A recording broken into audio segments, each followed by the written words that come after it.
우선 저는 초등학교 1학년 때 뉴질랜드로 저희 부모님과 이민을 가게 되었습니다. 저는 이거를 하나님의 고난의 허락이라고 표현합니다.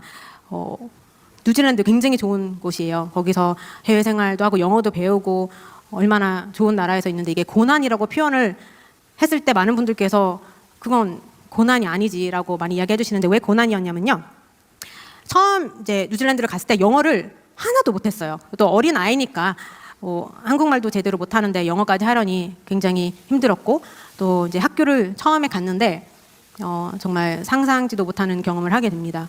처음 이제 학교를 가서 그때 당시에는 동양인들이 많이 없었거든요. 이제 저는 한국에서 워낙 사랑받고 친구들도 많고 그런 환경에서 자랐던 터라 거기 가서도 그럴 줄 알았는데 그게 아니었어요. 이제 첫날부터 친구들에게 많은 관심은 받았지만 굉장히 미움을 받았습니다. 이제 영어를 못하고 또 생김새도 다르고 문화적으로 저의 몸에 이제 익숙해져 있던 행동들이 그쪽에서는 굉장히 이상한 행동들이었고 그래서 이제 첫날부터 그 시작 순간부터 저는 이제 따돌림을 당하게 됩니다. 이제 그 아이들의 관심 대상이 되었어요.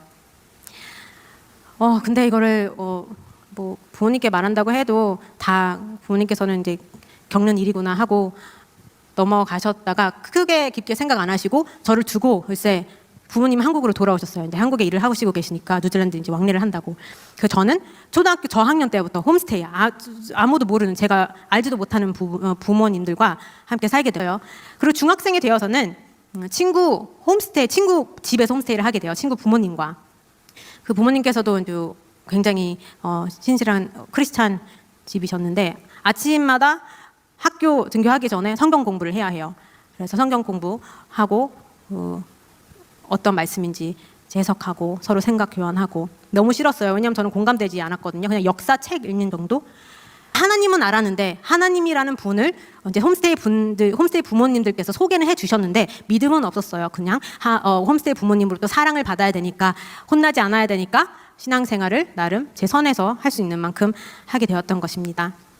고등학교 되어서는 키위 분들, 뉴질랜드 분들을 이제 뉴질랜드 사람들을 키위라고 칭하는데요. 키위 부모님들과 함께 지냈습니다. 거기서 처음으로 성경책을 선물로 받고 세례도 받고 그 부모님들은 거실에 엄청나게 큰 스피커를 이렇게 두셨는데 이제 외국은 다 주택이니까 소음 문제 없이 스피커를 뜨시고 가스펠과 찬송가를 그렇게 들으셨어요. 그게 고장 날 때는 홈스테이 아버지께서 이제 기타로 직접 연주하셔서 항상 찬송가로 저의 외로움을 좀 달래주시곤 했습니다. 이게 제가 하나님을 만나기 전의 삶이었어요.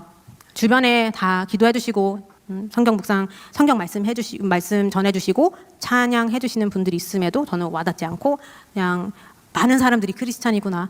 어떻게 내가 가는 곳마다 이렇게 다 부모님들은 크리스찬이실까라는 생각으로 그냥 그러니 하게 됩니다. 근데 제가 하나님을 만났던 순간은 대학교 때였습니다. 대학 때 제가 하나님을 처음 진심을 담아 하나님을 찾게 되냐면요. 미국에서는 방학 때 기숙사에서 모두 나가야 돼요. 그래서 유학생분들이 다시 한국으로 돌아가던가 아니면 친구들과 여행을 갑니다. 근데 겨울방학에는 한 일주일, 2주일 정도밖에 시간이 없는데 다시 돌아가거나 어디 여행 가기에는 제 돈이 너무 아까운 거예요. 어디 가면 바로 돌아와야 되고 하니까. 그래서 어떻게 해야 되지 하고 있던 찰나에 학교 공고를 봤어요. 기숙사 관리인 모집. 관리를 해서 기숙사 불 끄고 물 꺼져 있나 다 밤마다 확인하고 그 역할을 하면은 공짜로 있을 수 있다고 하더라고요. 그래서 지원을 해서 이제 기숙사 관리인이 됩니다. 진짜 처음으로 항상 마음은 혼자였지만 몸까지 혼자였던 적은 처음이었던 것 같아요. 그래서 되게 겁을 먹었는데 곰곰이 생각해보니까 이게 외로움 때문에 느끼는 공허함이 아니었어요. 불안함, 두려움. 앞으로 난 어떻게 해야 되지? 나는 도대체 뭘 어떻게 해야 되지? 나는 사랑받으려고 그렇게 노력하고 나는 인기 얻으려고 그렇게 노력하고 나는 누군가의 관심을 받으려고 그렇게 어렸을 때부터 노력했는데 난 항상 외로운 거예요. 너무 공허하고 그냥 캠퍼스가 커서 혼자 있어서 외로운 게 아니라 이제 두려움이 느껴질 정도로 외로움이 너무 깊었어요. 그때 제가 처음으로 주님을 먼저 찾게 됩니다. 아니 찾았다기보다는 하소연을 했어요. 하나님, 저 한 번이라도 외로움 바란 적 없고요. 한 번이라도 외국에서 혼자 이렇게 살려고 바란 적 없고요. 한 번이라도 누구한테 피해 준 적도 없고요. 한 번이라도 크게 욕심 낸 것도 없었어요. 제가 바랬던 건 단 하나.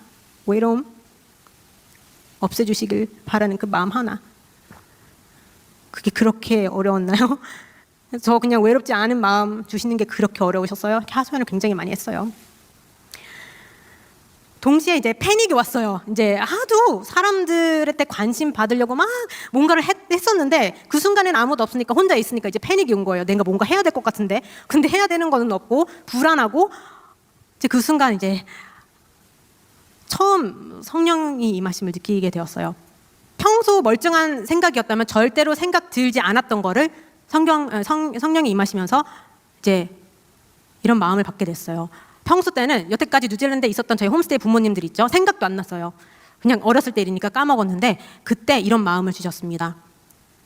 전도사님, 새벽마다 너 손잡고 기도해 주셨던 전도사님, 하나님께서 보내주신 분, 아침마다 성경책 읽어주신 저희 홈스테이 부모님들, 내가 혼란스러워할 때 하나님이 보내주신 분, 외로움 때문에 우울함과 어둠에 쌓여있던 저에게 찬양을 해주셨던 홈스테이 부모님들, 하나님께서 보내주신 분들. 저는 살면서 저희 홈스테이 부모님 잊고 살았다가 그날 대학교 가서 처음으로 그분들이 하나님께서 보내주신 분들이었어? 그러면 하나님 내 기도는 듣고 계셨던 거네요. 그 동시에 저 뭘 느꼈는지 아세요? 제가 처음으로 예수님께서 십자가에 못 박혀 돌아가셨을 때 그 아픔, 그 외로움, 제가 처음으로 예수님,